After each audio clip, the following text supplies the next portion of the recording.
ভালো ওপেনিং করলাম আমরা, ভালো অভিজ্ঞতা। একটু তো নার্ভাস লাগছিল, বাট এখন ঠিক আছে। কি নার্ভাস ছিল? নার্ভাস ছিল একদমই, কি বলে, আমরা তো ধর ইনডোর প্র্যাকটিস করেছিলাম, তো এত এত বড় একটা স্টেডিয়ামের মধ্যে একদম প্রফেশনালি খেলাটা একটু তো নার্ভাস লাগেই, শুরুতে একটু বুক ধুক করে। অভিনয় আর খেলা হুম। কোনটা কঠিন বেশি মনে হয়? কোনটা কঠিন বেশি? এটা তো এভাবে কম্পেয়ার করাটা ডিফিকাল্ট। আসলে দুইটা দুই জিনিস। একটা হচ্ছে আপনার মানে মেধা এবং আসলে আপনার শরীরের দুটোই একসাথে খেলতে হয়। অভিনয়টাও সেটাই আসলে, ওই যে আপনার মেধা দিয়ে মানে মাথা দিয়ে মেধা দিয়ে তো খেলতে হয়, মানে করতে হয়।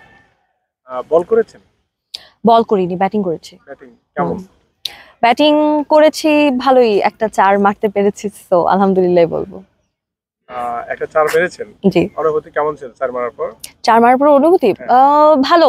মানে টিম এগিয়ে গেল তো একটু হলেও, তো ওইটাই মানে বটে ব্যাটে বলে মিলে গেলে তো একটু 4 মারা যায়, এতটুকুই হয়তো পেরেছি। ছক্কা কি গড়ে যায় না উপর দিয়ে যায়? এখনো পর্যন্ত এটা বলতে পারছি না, আপনারা দেখবেন, দেখা যাক কি হয়, তারপরে না, রিভিউ করবেন ছক্কা যে। কাকে বলে? ছক্কা কি বল উপর দিয়ে গেলে ছক্কা হয় না নিচ দিয়ে? আপনার তো ডেফিনেটলি বাউন্ডারি ক্রস করতে হবে, বাউন্ডারি বাইরে গেলে তো ছক্কা হবে না। এত দূর এখনো মারতে পারিনি, না এখনো পর্যন্ত পারিনি। আশা করছি মারতে পারবো একটা হলেও, সেটাই আশা করছি। দোয়া করেন যেন সবাই মিলে একটু মারতে টারতে পারি ছক্কা, একটা তো ছক্কা হাঁকানো উচিত। দল নিয়ে ভাবনা কেমন? সবাই তো দল, সবাই আমাদেরই দল, এখানে তো অন্য দলের আসলে কিছু নেই।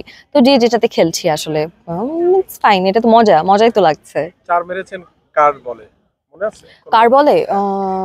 জলি আপু আমার মনে হয় ওনার নাম। জলি হ্যাঁ, আপু। জলি আপু। পরে 4 মারার পর কি কিছু বলছে আপনাকে? না, কেন কথা কিছু? হয়নি? যেহেতু না না friendly, না, আমরা তো তখন ফিল্ডে ছিলাম, কথা হয়নি। সব মিলে দর্শকদেরকে এই সেলিব্রিটি ক্রিকেট টুর্নামেন্ট নিয়ে কি বলবেন?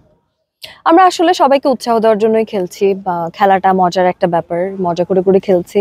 আমি শিওর আপনারা দেখলে আপনাদেরও ভালো লাগবে। আর আনন্দ ঘন একটা সময় কাটাচ্ছি আসলে। আপনারা প্রত্যেকদিন আসছেন, ভালো লাগছে।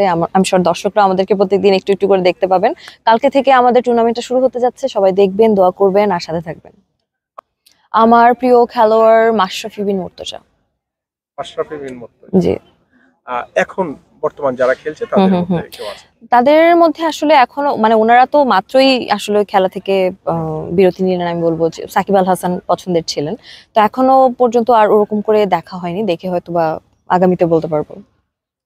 সব মিলে খেলার এক্সপিরিয়েন্স খুবই ভালো। এই যে দেখেন, আমরা কিন্তু মাত্র প্র্যাকটিস করলাম, আমাদের এগেনস্টে যারা খেলছেন ওদের সাথেই প্র্যাকটিস করলাম। তো হিংসাহিংসি যে নেই সেটা আপনারাও বুঝতে পারছেন।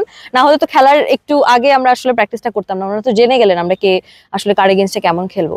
আমার মনে হয় একদমই it's fine, it's completely fine. এখানে হারি জিতি যেটাই হোক না কেন, দুটোই আনন্দের। অন্য কেউ জিততে সেটার জন্য আনন্দ করব, নিজেরা জিতলেও সেটার জন্য আনন্দ করব, এবং সবাই আসলে সবার জন্যই চেয়ার করছে, এটাই মজা। বাউন্ডারিটা কি আপনার? বাউন্ডারিটা তো অনেক দূরে, দেখতেই তো পাচ্ছি না বাউন্ডারি তো। কাছে আর দূরে মনে হবে না কেন? মানে যতটুকু খেলছি এটাই তো অনেক লম্বা লেন্থের একটা জায়গা, আর বাকি বাউন্ডারি তো বাউন্ডারি।